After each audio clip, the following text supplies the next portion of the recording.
Selamat datang kembali di channel kami. Semoga kalian sehat-sehat ya. Mari kita bercerita. Adi selalu tidur dengan lampu menyala sejak kejadian itu.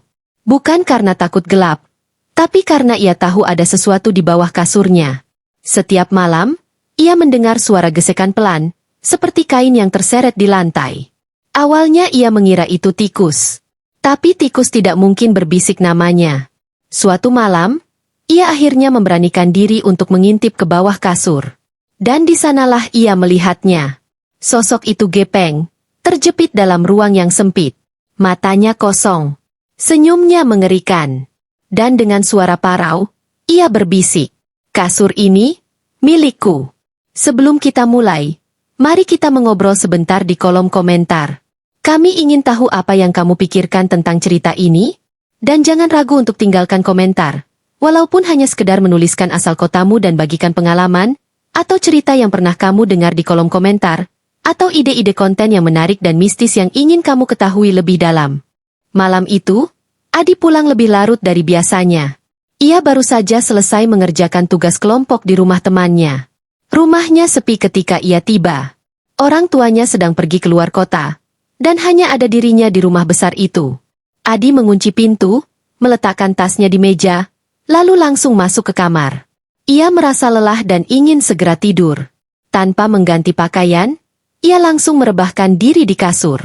Saat hampir terlelap, ia mendengar suara gesekan di bawah tempat tidurnya. Seperti sesuatu yang bergerak perlahan, menyeret diri di atas lantai kayu. Jantungnya berdegup lebih cepat. Ia mencoba mengabaikan suara itu, berpikir bahwa mungkin itu hanya tikus. Namun, suara itu semakin jelas. Seperti sesuatu yang lebih besar dari tikus.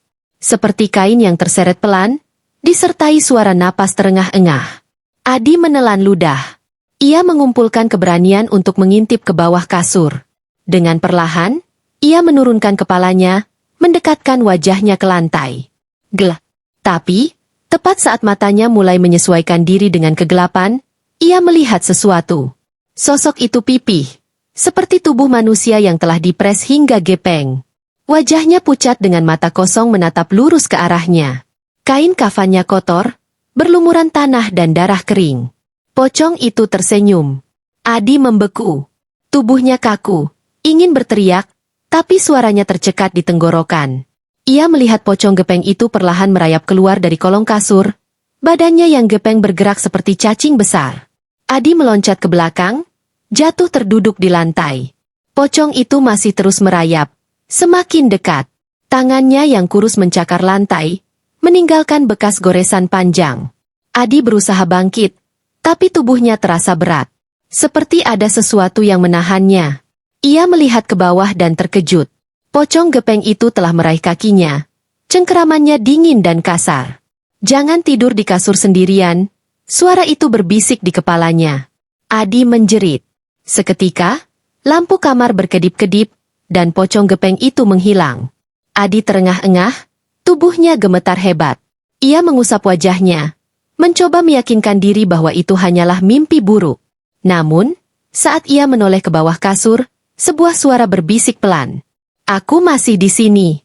Adi tak berani tidur lagi malam itu. Dan sejak saat itu, ia tak pernah lagi berani tidur dengan kaki menjuntai ke lantai. Sejak malam itu, Adi selalu tidur dengan kasur yang menempel ke lantai. Tidak ada lagi ruang kosong di bawahnya.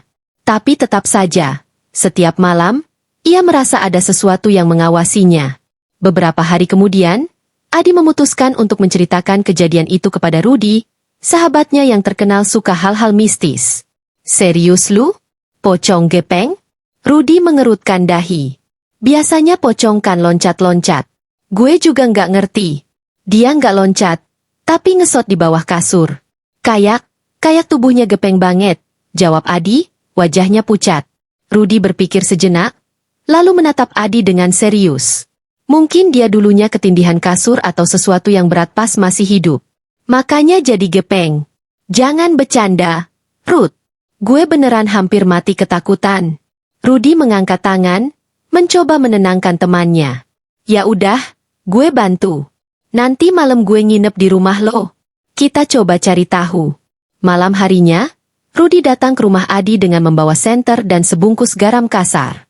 Buat apa garam? Tanya Adi. Buat jaga-jaga. Kalau beneran ada sesuatu, kita hamburin garam, biar dia nggak bisa mendekat. Mereka berdua masuk ke kamar Adi. Lampu dimatikan, hanya ada cahaya dari senter Rudy yang menerangi ruangan. Udah, sekarang lo tidur aja kayak biasa, kata Rudy. Gue bakal jagain. Adi enggan memejamkan mata, tapi tubuhnya terlalu lelah. Perlahan, ia tertidur. Beberapa jam berlalu tanpa kejadian apapun. Tapi saat jarum jam menunjukkan pukul 2 pagi, Rudy mulai mendengar suara aneh. Suara gesekan. Perlahan, ia menyorotkan senter ke bawah kasur. Dari kegelapan, 2 mata kosong menatap lurus ke arahnya. Rudy tercekat. Sosok itu perlahan merayap keluar. Tubuhnya lebih gepeng dari yang dibayangkan Rudy, seolah-olah pernah dilindas sesuatu yang sangat berat. Wajahnya mengerikan, dengan senyum menyeringai dan gigi yang hitam membusuk. Rudy mundur perlahan, tangannya meraba-raba garam yang ia bawa. Tapi sebelum ia sempat melakukan apapun, pocong gepeng itu berbisik dengan suara parau. Kasur ini milikku. Sekejap kemudian, pocong itu menghilang begitu saja, seolah larut dalam bayangan. Rudy membangunkan Adi dengan panik. Adi, kita harus keluar dari kamar ini sekarang juga. Tanpa bertanya, Adi langsung berlari keluar bersama Rudy. Mereka menghabiskan sisa malam di ruang tamu, dengan lampu menyala terang. Besoknya, mereka memutuskan untuk bertanya kepada Pak Warto, tetangga yang sudah lama tinggal di daerah itu. Pak Warto terdiam sejenak ketika mendengar cerita mereka. Kalian tinggal di rumah itu, ya?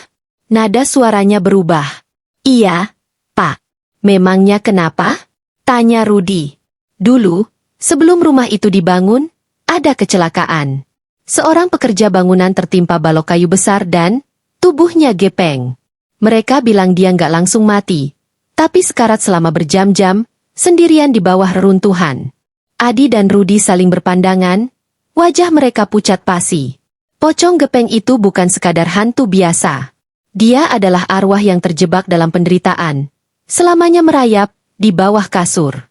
Adi merasa tubuhnya melemah setelah mendengar cerita dari Pak Warto. Rasanya ingin segera pergi dari rumah itu dan tidak pernah kembali. Namun, rumah itu adalah milik orang tuanya. Ia tidak punya pilihan selain tinggal di sana. Pak, terus gimana caranya biar dia nggak ganggu lagi? Tanya Rudy. Suaranya sedikit gemetar. Pak Warto menghela napas. Ada yang bilang, arwahnya nggak bisa pergi karena dia meninggal dalam penderitaan. Mungkin kalian harus berdoa dan meminta maaf atas nama dia. Malam harinya, Adi dan Rudy kembali ke kamar. Kali ini, mereka menyalakan dupa dan menaburkan garam di sekeliling tempat tidur. Setelah itu, Rudy mulai membaca doa. Adi duduk diam, jantungnya berdegup kencang. Entah kenapa, ia merasa udara di ruangan semakin dingin. Lalu, terdengar suara gesekan di bawah kasur. Adi langsung menatap Rudy. Ruth, dia datang lagi, bisiknya ketakutan. Rudy terus membaca doa, suaranya sedikit gemetar. Namun, suara gesekan semakin keras. Tiba-tiba, lampu kamar berkedip-kedip, lalu mati. Gelap. Adi bisa merasakan sesuatu merayap di dekat kakinya. Ia ingin berlari, tapi tubuhnya terasa kaku. Lalu, suara berbisik terdengar dari bawah kasur. Kalian gak boleh tidur di sini. Tiba-tiba, sesuatu menarik kaki Adi dengan kuat. Adi berteriak, berusaha mencengkram spray, tapi tarikan itu semakin kuat. Rudy dengan panik menaburkan garam ke lantai. Seketika, tarikan itu berhenti. Adi langsung merangkak menjauh dari kasur, tubuhnya gemetar hebat. Hening. Lalu, terdengar suara tangisan dari bawah kasur. Tolong, aku sakit. Suaranya lirih, penuh penderitaan. Adi dan Rudy saling berpandangan. Apa kita harus bantu dia? Bisik Adi. Rudy menelan ludah. Gue nggak tahu. Namun, sebelum mereka bisa melakukan apapun, suara itu semakin melemah, seperti menghilang di telan kegelapan. Lampu kamar tiba-tiba menyala kembali. Tidak ada suara gesekan. Tidak ada sosok merayap. Hanya ada keheningan. Adi dan Rudy tidak tidur malam itu. Mereka hanya duduk diam di ruang tamu sampai matahari terbit. Sejak kejadian itu, Adi tidak pernah lagi mendengar suara gesekan di bawah kasurnya. Tapi setiap malam, ia masih merasa ada yang mengawasinya dari kegelapan. Dan kadang, saat ia hampir terlelap, ia mendengar bisikan pelan. "Aku masih di sini." Setelah kejadian malam itu, Adi pikir semuanya sudah berakhir.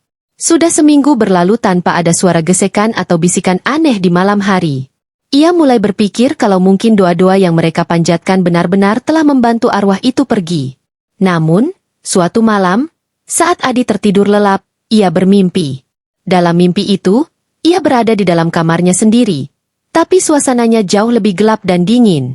Semua perabotan tampak berdebu dan kusam, seperti sudah bertahun-tahun ditinggalkan. Kemudian, ia mendengar suara tangisan pelan, seperti seseorang yang sedang merintih kesakitan. Perlahan, Adi menunduk dan mengintip ke bawah kasurnya. Sosok itu masih ada di sana. Namun kali ini, ia tidak hanya merayap. Pocong gepeng itu mengulurkan tangannya, mencoba meraih wajah Adi. "Aku tidak bisa pergi." Adi tersentak bangun, tubuhnya basah oleh keringat dingin. Nafasnya tersengal-sengal, dan dadanya berdebar kencang.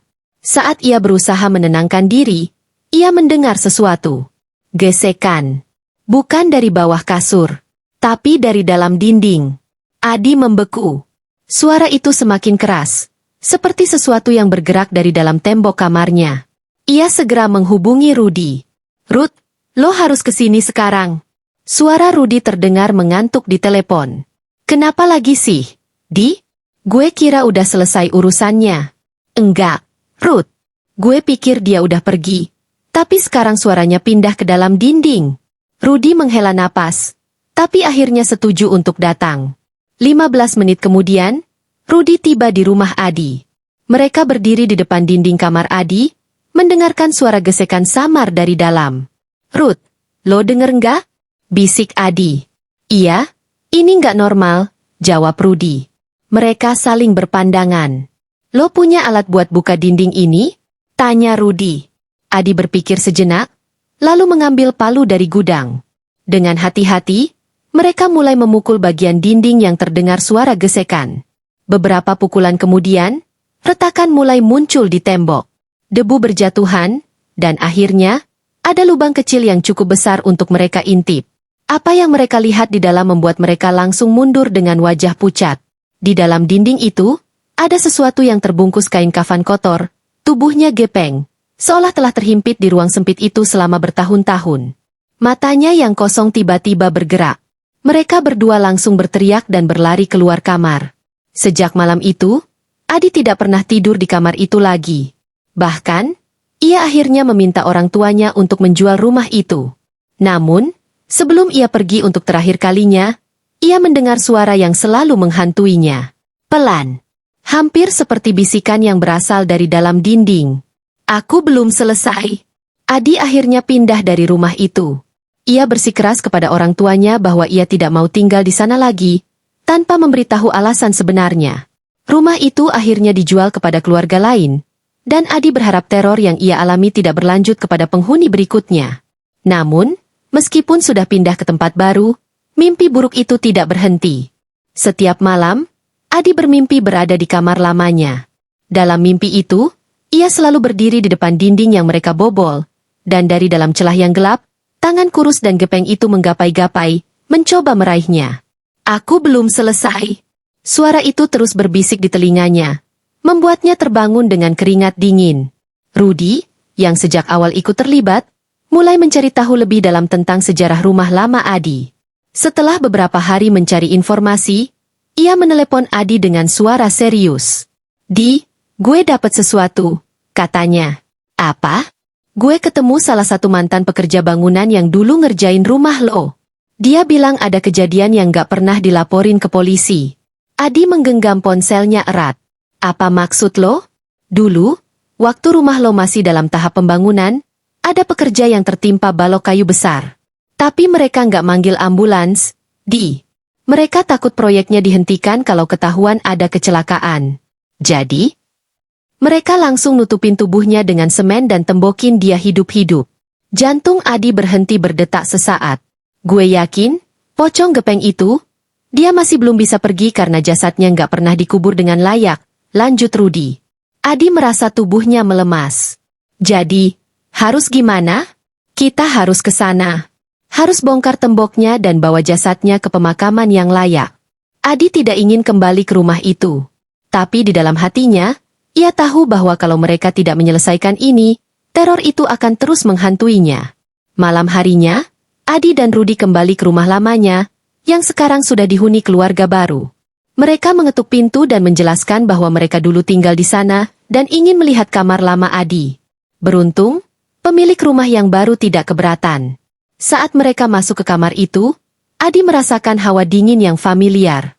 Seakan sosok itu tahu bahwa ia telah kembali. Dengan peralatan seadanya, mereka mulai membobol tembok yang pernah mereka lubangi sebelumnya. Saat lapisan semen terakhir runtuh, bau busuk menyengat memenuhi ruangan. Di dalamnya, mereka menemukan tulang belulang yang masih terbungkus kain kafan kotor. Tubuh itu gepeng, seolah telah terhimpit bertahun-tahun dalam ruang sempit itu. Rudy menutup hidung, wajahnya pucat. Kita bawa dia keluar sekarang juga, katanya. Dengan penuh kehati-hatian, mereka mengeluarkan jasad itu dan membawanya ke pemakaman terdekat. Bersama seorang ustaz, mereka mengadakan pemakaman yang layak, membacakan doa, dan meminta maaf atas apa yang terjadi padanya. Saat doa terakhir selesai, angin berhembus lembut. Adi merasa sesuatu yang berat telah terangkat dari bahunya. Malam itu, untuk pertama kalinya dalam beberapa bulan, Adi tidur tanpa mimpi buruk. Tidak ada lagi suara gesekan. Tidak ada lagi bisikan dari dalam dinding. Dan untuk pertama kalinya, rumah itu benar-benar terasa damai. Setelah pemakaman, Adi merasa hidupnya kembali normal. Tidak ada lagi suara gesekan, tidak ada lagi mimpi buruk. Ia mulai berpikir bahwa arwah itu telah benar-benar pergi. Namun, ketenangan itu hanya berlangsung 3 bulan. Suatu malam, saat Adi sedang tertidur pulas, ia terbangun oleh suara yang sangat familiar. Jantungnya langsung berdegup kencang. Ia menahan napas, mencoba meyakinkan diri bahwa itu hanya halusinasinya. Tapi suara itu semakin dekat. Perlahan, Adi melirik ke lantai. Kali ini, suara itu bukan dari bawah kasur, tapi dari lemari di sudut kamar. Adi menelan ludah. Tangannya gemetar saat ia meraih ponselnya, mencoba menyalakan senter. Ketika cahayanya mengarah ke lemari, ia melihat sesuatu yang membuat darahnya membeku. Pintu lemari sedikit terbuka, dan di dalam celah kegelapan itu, sepasang mata kosong menatapnya. Sebelum ia bisa berteriak, lemari itu bergetar hebat. Pintu-pintunya terbuka sendiri, dan sesuatu merayap keluar. Sosok itu kembali. Tapi kali ini, tubuhnya lebih hancur. Matanya lebih gelap, senyumnya lebih lebar. Aku belum selesai. Adi menjerit dan berlari keluar kamar.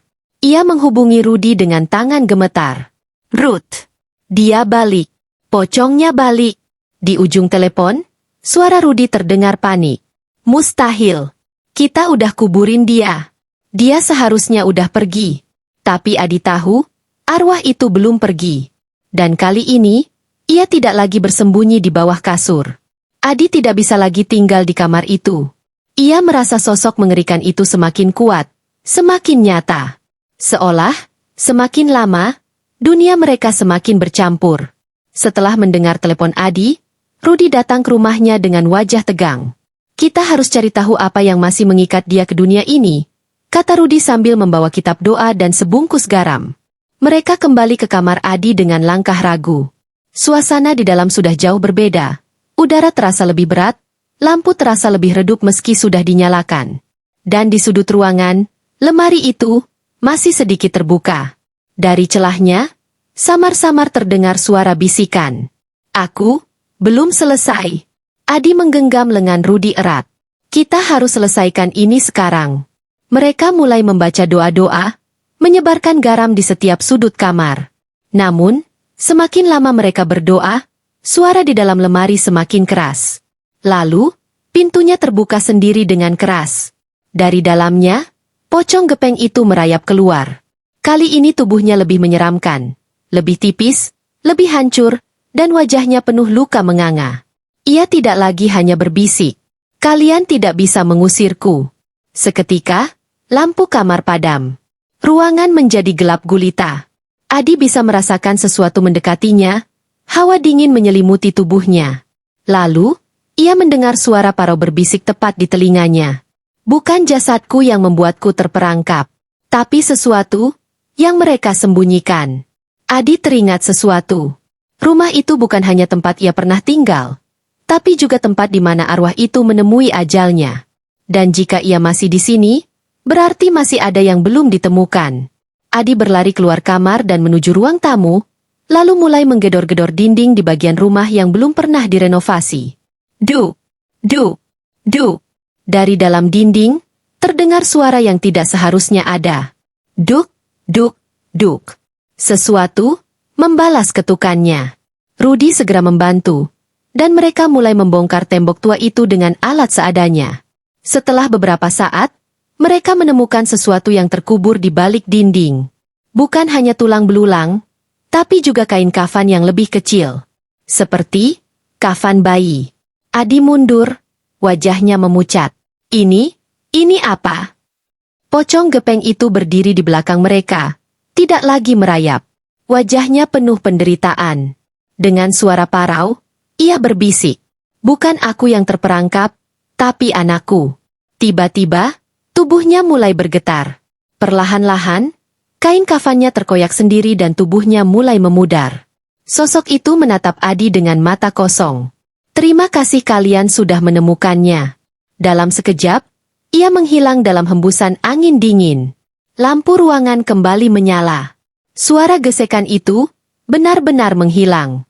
Adi dan Rudi segera membawa sisa jasad yang mereka temukan ke pemakaman. Mereka menguburkannya dengan doa yang layak, memastikan semuanya benar-benar berakhir. Sejak hari itu, tidak ada lagi yang menghantui rumah itu.